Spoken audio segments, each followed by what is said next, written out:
Coming up on today's episode of the Salesman Podcast.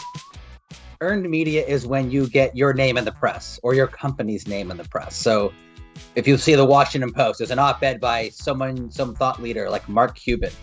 That's earned media. 51% of consumers increase their trust in your brand after reading something positive. 44% will lose trust and read something negative. And BoSpar, which is in the technology space, did a national poll, found that 19% of consumers will visit your website after seeing you mentioned once in the press.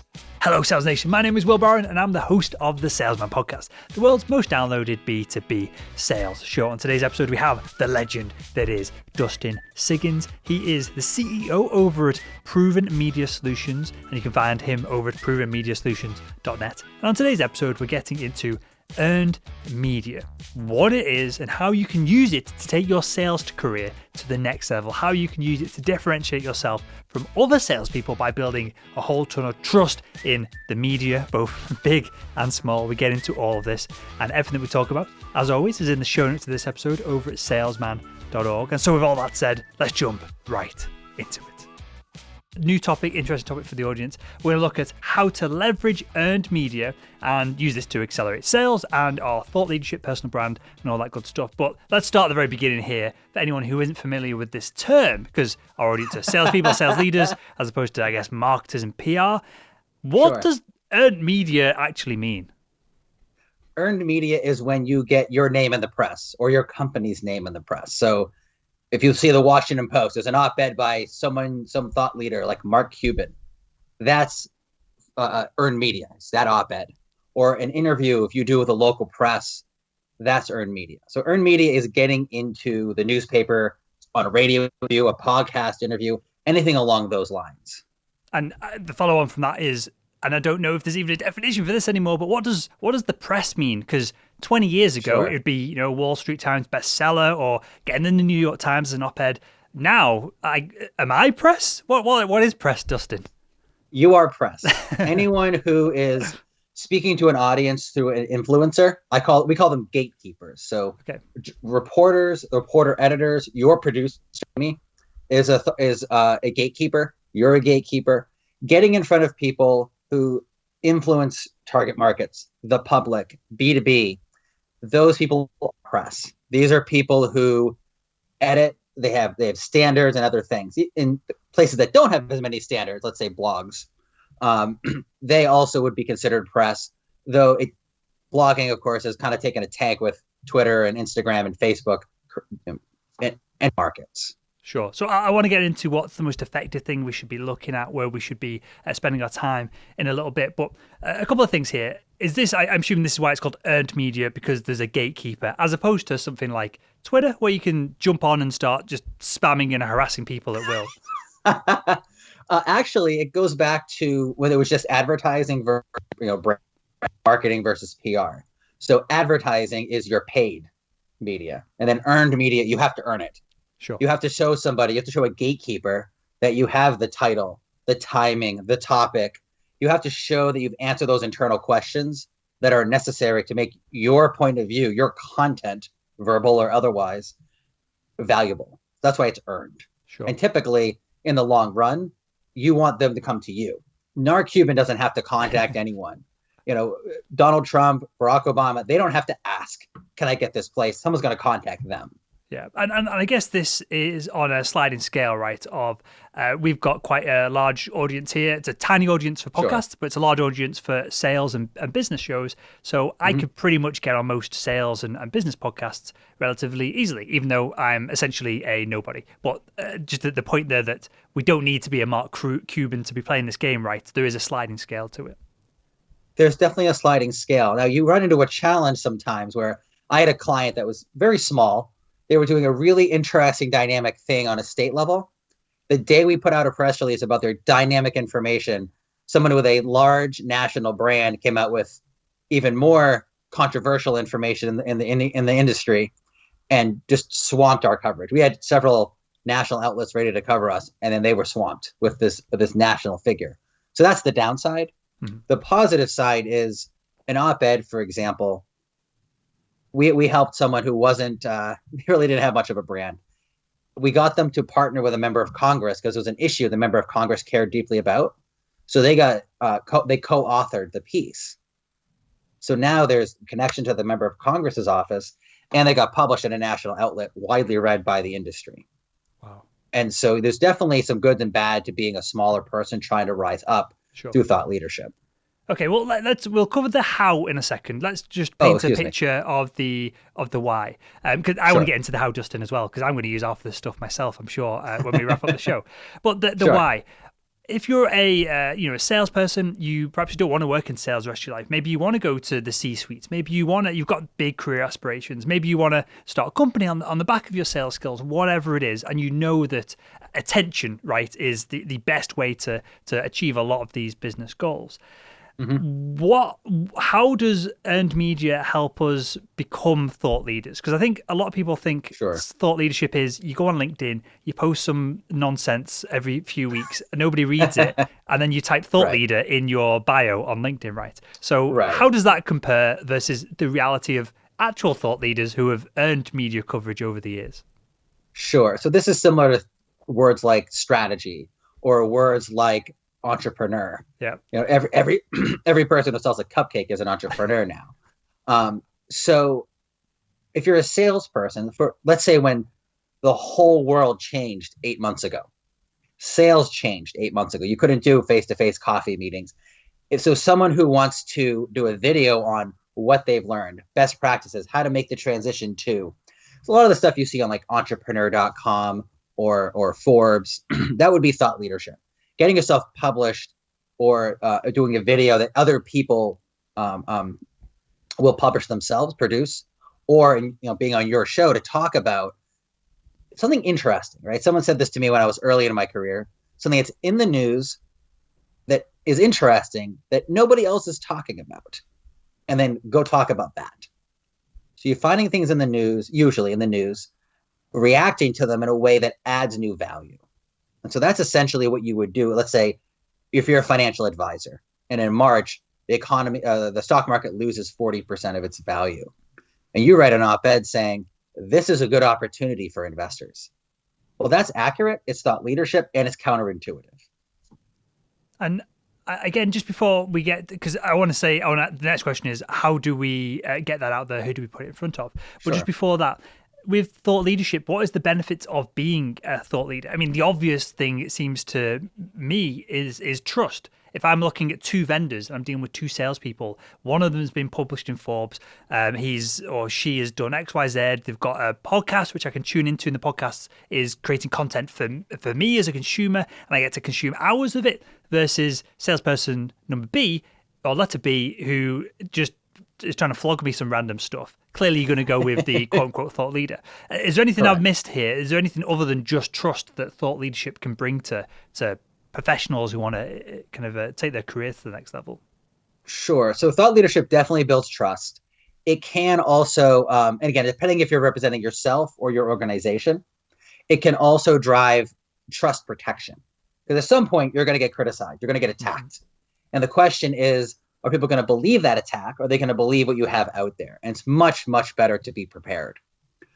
So from a trust perspective, there's two sides to that. And then it can also, frankly, drive sales because there were two studies done earlier this year, which I can get into more detail a little bit later if you'd like, which showed that average consumers read and either increase trust and or visit your website. There can be a direct link to sales from earned media. Let's say if you're a local restaurant, you're just opening, and you have someone review, food critic. Well, that person's going to drive sales if it's a good restaurant and good food. That's going to drive sales directly to your restaurant. I know. So I've never thought about it like this before, but it makes total sense. And is this a term you've come up with, trust protection, or is it a wider known term? I just made it up right now, but the general. But it's more of brand protection, brand value.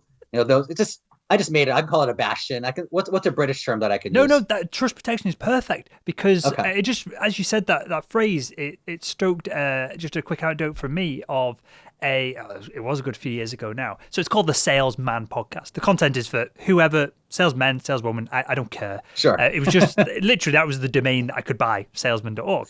Salesperson.org was another like 15 grand. So that's why we went down this route. No more complicated than that. But sure. Just with the percentages of men versus women in sales, and maybe there's podcast.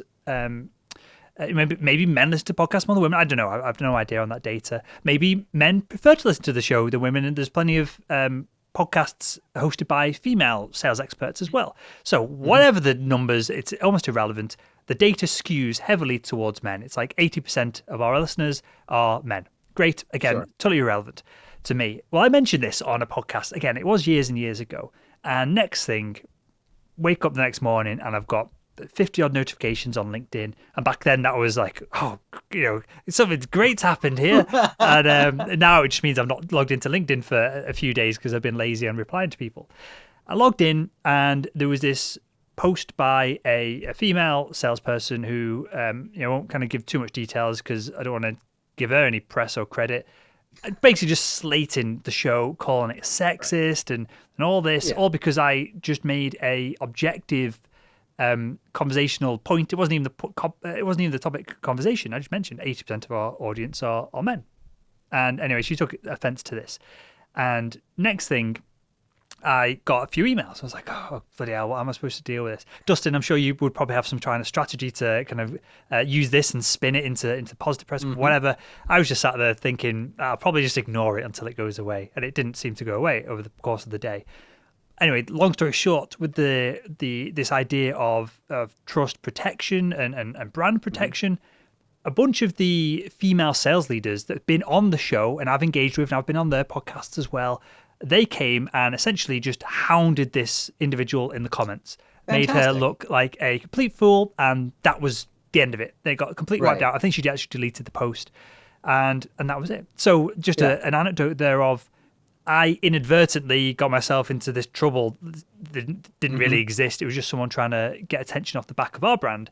And then via the trust I'd built with industry partners, I guess, by doing podcasts and press, they'd come to my rescue. So is this what we're aiming for? Is this like, I guess, building a little tribe that can help each other progress? Is that what we're aiming for with this? That's part of it. Another part, so you just use a really good, solid little anecdote. I'm going to go the other side of the anecdote spectrum. Boeing, the $75-80 billion a year company. They're a government contractor, right? They build planes, they build weapon systems. Earlier this year, they got slammed by Nikki Haley, who was a former governor of South Carolina. She slammed them for going for a government bailout. They didn't need it. It turns out they didn't quite get a bailout. They finagled the numbers a little bit and whatever. They still got assistance from the government. She slammed them. Now, Nikki Haley is very influential in conservative political circles. She might run for president of the United States. A lot of conservatives covered her commentary. And for what I can tell, it had no effect on Boeing's core target markets. Regulators, elected members of Congress, governments across the 150 countries they're in. It did not affect their core target markets. So a lot of times you do what you talked about. You want to ignore it. You've built up this brand. Unless the little naysayers, you're always going to have haters. My business partner describes them as keyboard warriors. Because he used to run a mixed martial arts website. These are the people who talk big but have never thrown a punch in their life. And in your case, this is maybe a woman who's never actually sold anything. She's just offended. But contrast Boeing's success getting this government assistance and ignoring, frankly, Governor, Nikki Haley left their board of directors. This is a very influential person, and it didn't really seem to matter. I don't think they even really responded to her criticisms. Contrast that with their the 737 mistakes they made, where the two planes crashed. Tens of thousands of planes are now just not being constructed. They're under investigation because they had this brand built, and it directly affected their target market. So that's, again, a high level, a big international example of what you just described. And I guess there's multiple layers to this especially if you're selling a corporate product, an enterprise product. You might be a salesperson for Boeing. So there's probably multiple threads that we could go down, but I'll try and keep the conversation narrow of. Sorry. No, it's me. It's an interesting topic because we could be talking about what we can do to promote the brand that we work for and how we can, if it's a good brand like Boeing, recognizable, we might want to attach ourselves to that and be a representative of theirs more so than just an employee. We could obviously then go against that and start to position ourselves as that individual did in your anecdote there. So with that, Dustin, then, so if we're going to take we'll use your example. We're going to take something that's going on in the media. We've got a unique spin on it because we're an expert in our product or service, so we can give thoughts, feedback, and insights on it. We've created, let's say, we've created a post because then we can turn that post into a video, interviews, other things. But we'll start with a post. What do we do with it other than just stick it on LinkedIn and have 4 people view it? Let's say there was complete lockdown across the world again, and we knew it was going to last a year. Any face-to-face interactions are going to be firmly looked down upon by government. So you might write an opinion piece and target it because you have 500,000 downloads a month. Yep. So you definitely have the credibility in the background, and you aim that for the Guardian. And you're going to then frame it to your target audience, and your end target audience is the salesperson, the consumer of sales, the end purchaser. But your real first target market is that editor. Is that editor going to find it valuable? So then you have to think about, what am I saying? How am I saying it? Why am I saying it? Do you have the title? You have the title of host of the Salesman Podcast, which gets 500,000 downloads a month. All right. You have the title. Is your timing good? Well, if there's a worldwide lockdown over COVID-19 and sales has now changed forever, that's great timing. And the topic, you're not talking about building rocket engines or creating vaccines. You're talking about how sales has changed. Now, the Guardian, frankly, might not be interested in that because the Guardian is talking about big cultural and policy issues. So you would have to either have sales probably as a secondary component of it, the unforeseen impacts of X, Y, and Z, or why you might appreciate the lockdown, the silver lining of the lockdown, no more door-to-door salesmen. That might be how you would talk about it there. Mm-hmm. The last thing to consider is the Guardian the place for you? Yeah, they have a large national reach. And of course, your small segment might read the Guardian, or is it better to aim for an industry trade pub, whether business-wide like Forbes or Entrepreneur, or within the sales space itself? So those are the overall considerations, that tactical and strategic considerations you would want to go through. Okay, so what does an editor want from? And we'll continue this this kind of projection of me doing this, and I might even try and put this together and see where we go, and that'd be an interesting blog post. If it doesn't work, it's not my fault. So it's all Dustin's fault, whatever happens, good or bad. So what Seneca's reached out to the Telegraph, the Guardian, whoever on an op-ed piece. There's such a high percentage of the workforce that work in sales or indirectly in sales that I feel like I could pitch something that would be relevant to a big newspaper-esque audience. But what does an editor want? Do they want me to say something that's going to sell newspapers? Do they want something that's going to be interesting? Are they just looking to fill up space if we look at perhaps a website rather than the printed version of what they're publishing? What do they want from us? They want, again, every market's a little bit different, right? So in your case, it seems like you're looking for guests who want actionable items for your listening and viewing audience. Yep. Right. So when I went on your website after watching Chris Voss on your show, I had to frame my pitch that way. If I had just said, hey, earned media is cool, and you get published, you would have said, that's cute, and walked away. And so I had to frame my pitch a very specific way. So what you want to do is actually look at the publication, read what they've already published. Look at a lot of them, especially large publications, will have their standards, word length, what they want to see, what their audience prefers to see, what they're trying to get their audience to realize. And so that will often help guide how you craft your material. Again, we're talking about the written word here, but this same thing applies to TV shows, radio shows, and podcasts. And who do we send this to? And bearing in mind that we're speaking to an audience of salespeople here who are more than capable of finding, the right person at the right place, and Sure. and going down the route of a cold message, that they're not be bothered by that. But who should we be reaching out to? Well, most outlets will have an opinion editor. At least the well-established ones will have a content editor, an opinion editor, or just like the Washington Post has a general email that goes to their editor board of 7 or 10 or whatever it is, many people who make the decisions together on the 500 op-eds they get every day. Sure. And so what can we do then to stand out? Because it seems to me that even if we've wrote an amazing article and it's the right place at the right people at the right time, we're still in a sea of people who are creating great content at the right place at the right people at the right time. Correct. And the worst part is a lot of those people have people writing it for them. PR firms, assistants, whatever. Whereas you might be writing it yourself late at night after the podcast is over and you submit it.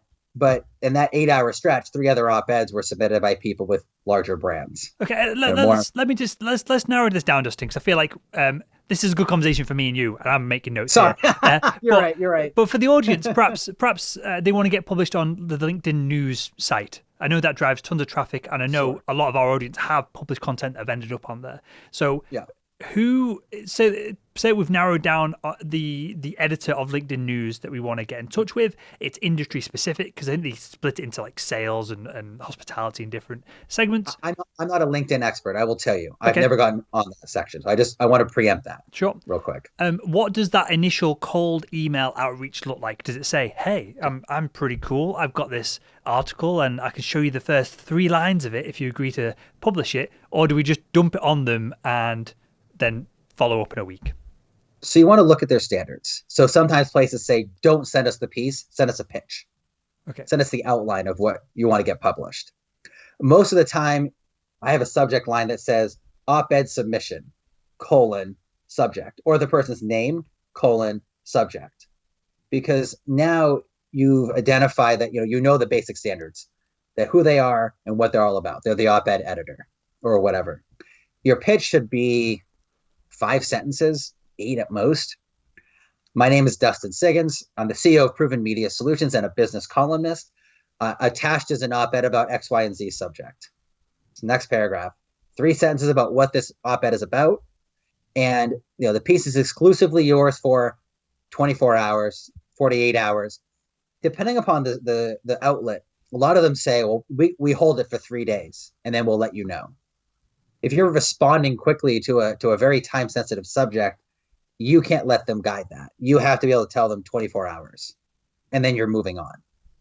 And so the exclusivity is very important to a lot of outlets, and not just exclusivity to publish, but exclusivity to consider what you're sending them. Okay, and is that the time frame we're looking at? And is this something that we follow up on? Because salespeople, our job is to follow up, right, and to make deals happen. Or are you kind of kicking yourself in the ass if you do that, in that they're just going to block your email and you'll never get contact from them again? I've had both reactions, frankly. Most people are more appreciative. What you have to do is, give them, let's say, 24 hours. It's yours until 9:00 Eastern on Wednesday. At, either late before the end of the workday today or very early tomorrow, I'm following up with an email. Hey, wanted to follow up. This piece is still yours. We're excited to see it get published. What do you need from us to make it a great fit? If they don't hear back, you should have a couple of other outlets ready to go as soon as you hit that deadline. And you don't want to break the deadline, because if you do and they say yes, now you might have burned that bridge. Sure. And I know the answer is it depends, clearly. But what is the success rate in something like this? Is this, and again, we can use the example of me because there's more finite kind of variables here.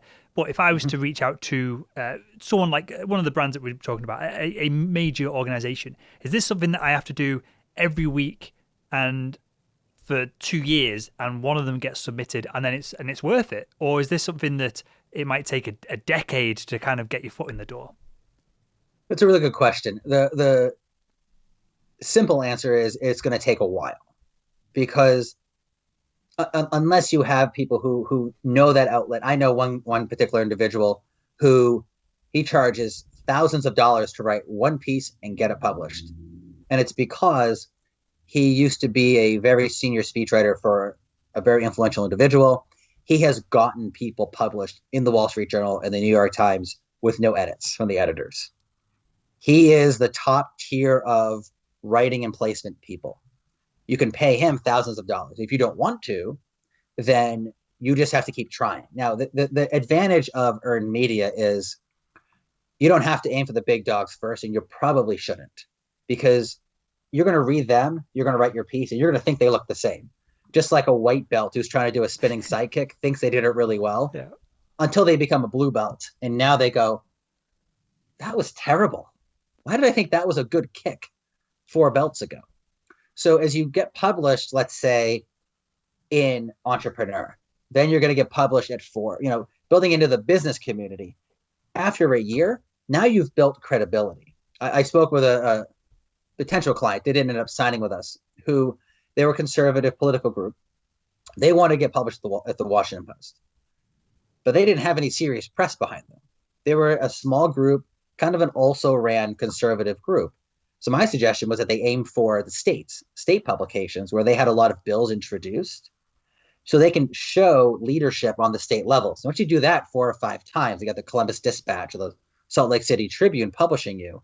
Now you go to the Washington Post with 4 months of op-eds behind you, bills introduced, co-authoring with members of the state legislatures.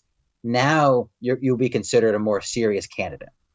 So, and I'll give a bit of context here. This sounds absolutely ridiculous versus what we've been talking about, but it might be useful for the audience. So, in my hometown in the UK, it's called St. Helens. They have a local newspaper. It's a free newspaper. I mean, it's just delivered everywhere. Well, I've been featuring that a bunch of times because, and this is ridiculous, my mum's passed away now, but my mum years ago would mention us and basically pitch me to the editors there, and the business would go from, oh, this new podcast, this is when podcasts were, you had to explain what a podcast was like 5-6 years ago. This podcast is doing 1,000 downloads a week, and everyone would be like, hey, and it's a tiny little post in there, and it was just embarrassing more than anything else. It was just my mum being like unsubjectively proud, just like overly proud for this non-achievement. And then it was in again, 10,000 downloads an episode, and it become like an ongoing joke, right? So, and I'm being flippant here because I'm sure there's someone working for the St. Helens Stars doing their best, and that is local news. People in my high school or people who know the Barron family would have gone, oh, that's interesting. As I said, because it's a tiny publication. So, say like we get something like that. We're starting at the very ground floor of media. What do we do then, Dustin, to document this as we go, hopefully, up through the ranks?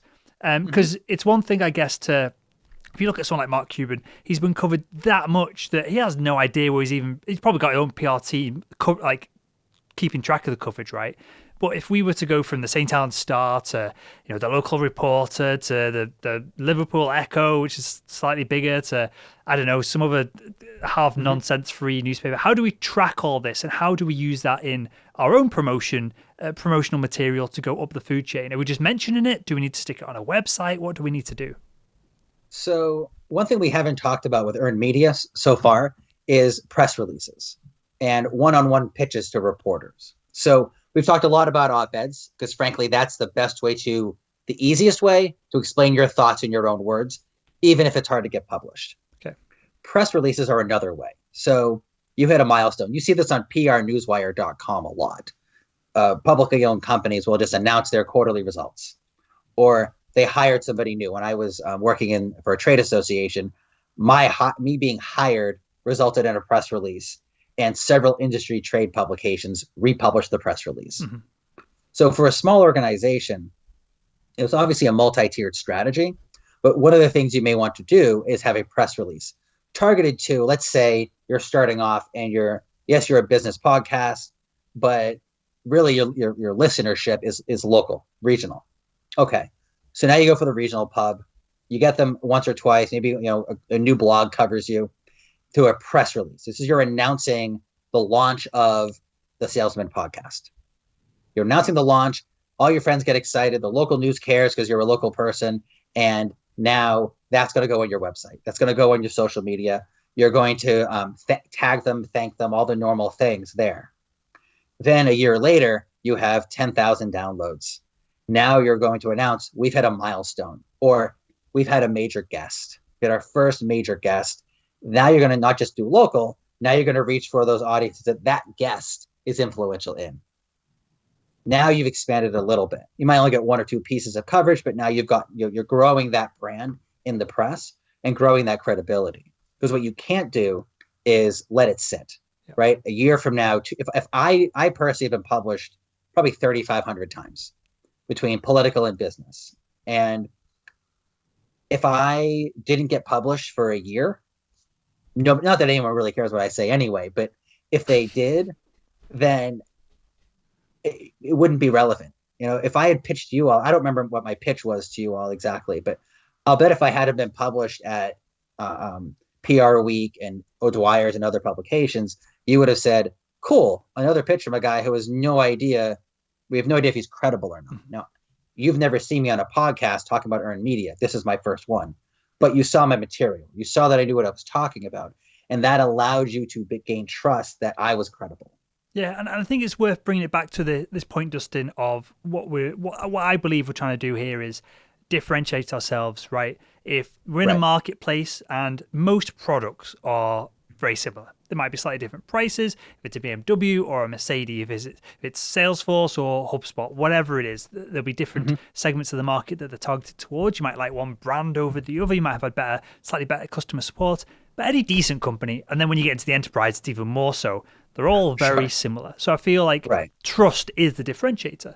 And again, I really strongly feel, and I feel it even more so after the conversation so far, Dustin, that if I was dealing with salesperson A and salesperson B, and salesperson A had been published in this, been on this podcast, I can see them, I can do my research before I call them, and the LinkedIn profile has 5,000 followers and all this, and salesperson B has been in the job for 6 weeks. I'm just going to buy from salesperson A. I'm not even going to consider the other person. So I just wanted to reiterate that, because we could go in all kinds of tangents with this conversation. And one tangent I do want to go on is I feel like I've missed out on a whole lot of opportunities for media and press and publication after our conversation. One of which, a few years ago, we did a big project with HubSpot. And you have to remind me you said a website, is it PR Newswire? Correct. So we were all over that with HubSpot, saying that it's a no-brainer to work with Will Barron and this and that, and they published it, nothing to do with us. So if you do get perhaps someone else mentioning you, even if it's you do something great and they cover it, how can you leverage the brand association from someone else? This is my favorite thing to talk about, actually, because this is almost like a bank shop branding opportunity. So someone else is talking about you. That is way more credible than you talking about yourself. So you mentioned trust, right? Edelman, which is the world's largest PR firm, did a survey of people, and they found that 51% of consumers increase their trust in your brand after reading something positive. 44% will lose trust and read something negative. And BoSpar, which is in the technology space, did a national poll, found that 19% of consumers will visit your website after seeing you mentioned once in the press, and 85% after seeing you mentioned 10 times. So let's say you're in PR Newswire. Now that's going to get republished several dozen or a couple hundred times. At the very least, it gets you lots of SEO, even if the republishings aren't necessarily read themselves, like getting quoted in an Associated Press article. But you take that. Now you should have your own press release that you're sending to your own list, and you're quoting that person. Whoever your partner is, you're going to quote your partner. And so now you have I'll give you some context here, because we might be doing sales with HubSpot in the future. So this is why I'm asking the question. Sure, it was the VP of marketing over there who said very literally, it's a no-brainer to work with Will Barron and his audience. Right. Yada, yada. Great. So that's your subject line. What's the name of the company that you worked with? HubSpot. HubSpot. Hub. H-U-B spot. Excuse me. It's the accent. HubSpot. So HubSpot VP : no-brainer to work with Will Barron. And now you talk about, now it's your press release. Now that goes on your website, that goes out to your media list that you've developed, it goes on your social media. You'd want to get a quote from that VP of marketing in your press release, see if they'll promote it to their networks. Then you also want to then see if what else can you create? Can you a video together about why it's a no-brainer, the value that you brought to HubSpot? Then what that does too is if you go to conferences and whatnot, they're going to see that. Everyone at your the business conferences is going to see that. So it turns from a cold, hello, hi, my name's Will Barron, into what I call a warm conversation. Not hot, but it's definitely a warm introduction. Oh yeah, didn't I see that you worked with HubSpot? Yeah, their VP of marketing was so generous. He said it was a no-brainer to work with us. We had a great time working with them, but now we're off and running.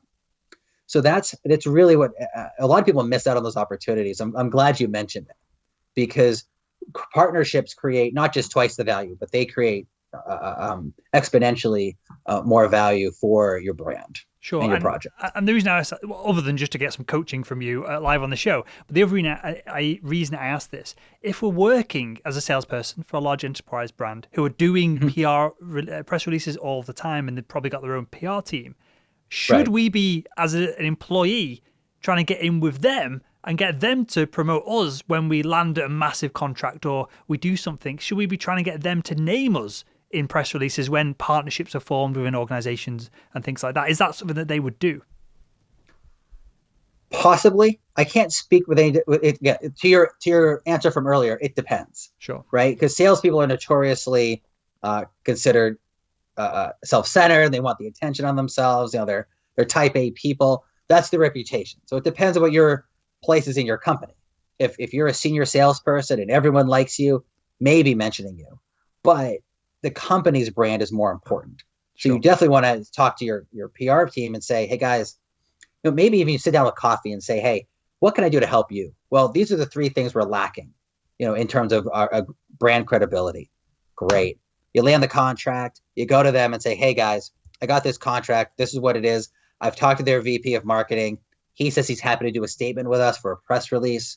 Your PR team is going to love you. Now, you may not be getting the press yourself, but you're creating more value internally for your career. And frankly, if you don't, ask for your name, the one time you do, they might say yes.